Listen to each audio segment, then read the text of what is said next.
The Aztec Empire, ruled by Huitzilopochtli Moctezuma II, stretched from the Gulf of Mexico to the Pacific. With over 5 million subjects, its core rested in Tenochtitlán, a city of 200,000 to 250,000, rivaling any European capital. Warriors known as Jaguar and Eagle Knights wielded obsidian-bladed Macuahuitl swords, atlatl spear throwers, and chimali shields. The empire's military strategy centered on flower wars, ritualized conflicts to capture, not kill, enemies for sacrifice. In 1518, reports reached the capital of pale-skinned men with iron skin and thunder weapons landing on the coast. Moctezuma was haunted by omens, a burning temple that refused to extinguish, a comet blazing across the sky, and mysterious voices echoing through the night. Priests interpreted them as warnings of divine wrath, signs that the fifth sun, the current cosmic age, was nearing its end. In April 1519, Hernán Cortés landed at Veracruz with 508 soldiers, 100 sailors, 16 horses and 14 cannons. Their steel glistened under the tropical sun, their banner bearing the cross of Castile. The Totonecs, weary of Aztec tribute, allied with Cortés, providing guides and supplies. His expedition was illegal, a mutiny against the orders of Cuba's governor. Yet Cortés burned his ships, declaring to his men, "We shall conquer or die." This act sealed their fate and the empire's. The Spanish and their native allies began their perilous march inland through jungles, mountains, and hostile towns. They faced ambushes from the Tlaxcalans, fierce warriors armed with obsidian clubs and spears.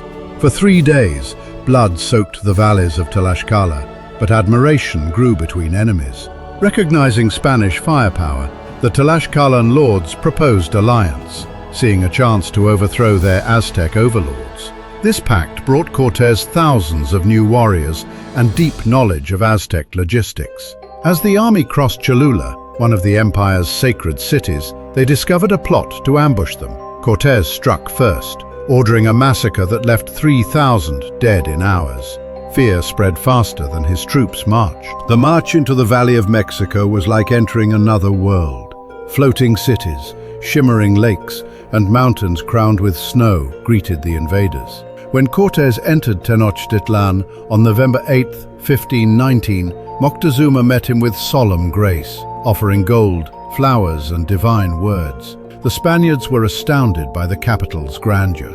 Causeways stretching for miles, markets with 60,000 merchants, aqueducts bringing fresh water, and palaces carved with jade and turquoise. But beneath the peace, Cortés plotted domination. He learned the city's geography, the priests' routines, and the emperor's vulnerabilities.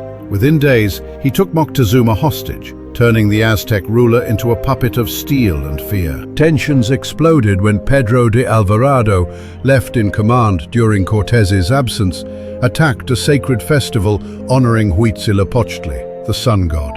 Warriors, unarmed for the ceremony, were slaughtered, their golden ornaments looted by Spaniards. The massacre ignited rebellion. The Aztecs sealed off the causeways, cutting water and supplies. When Cortés returned, he found himself trapped in the heart of a city-turned-fortress. During the chaotic escape on June 30th, 1520, the heavy-laden soldiers fell from the bridges into the canals. Horses drowned, and tons of gold sank beneath the moonlit waters. The Aztecs' victory was complete, but smallpox soon arrived, carried unknowingly by the invaders, changing everything. Cortés regrouped in Tlaxcala, forging one of history's deadliest coalitions. He built 13 brigantines to control Lake Texcoco, transported overland piece by piece.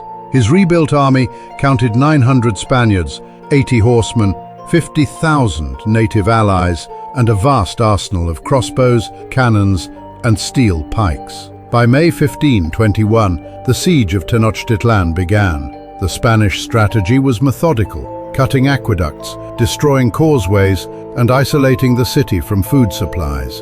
Cuauhtémoc, the young and defiant emperor, commanded with unmatched courage. Every street became a battlefield. Temples turned into sniper towers, Despite famine and disease, the Aztec warriors fought with relentless valor, swearing never to surrender the house of Huitzilopochtli. The lake turned red with war. Aztec canoes, hundreds strong, launched wave after wave of attacks against the Spanish brigantines.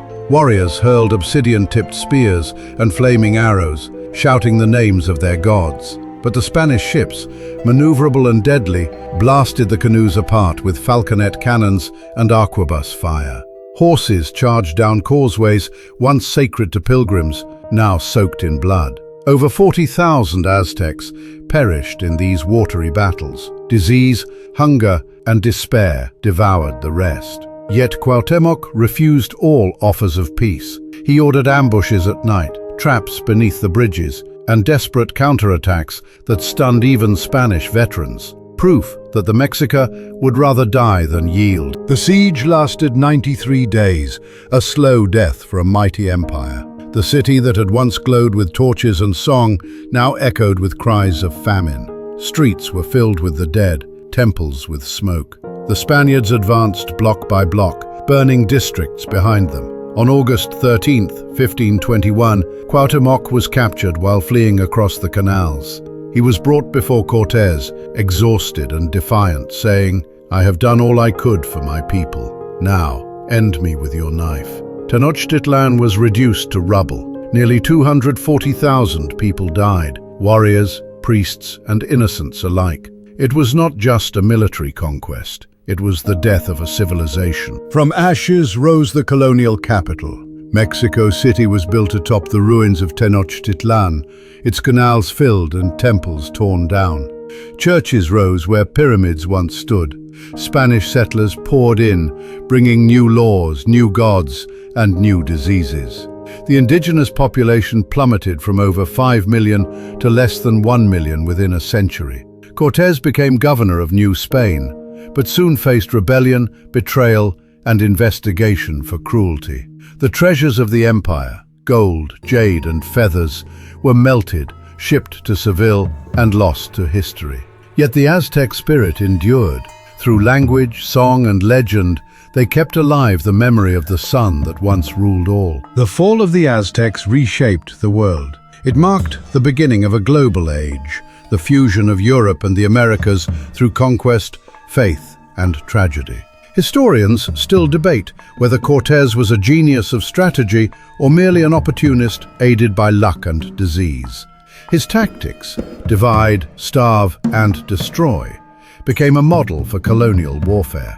But beyond the bloodshed, the Aztecs' legacy shines.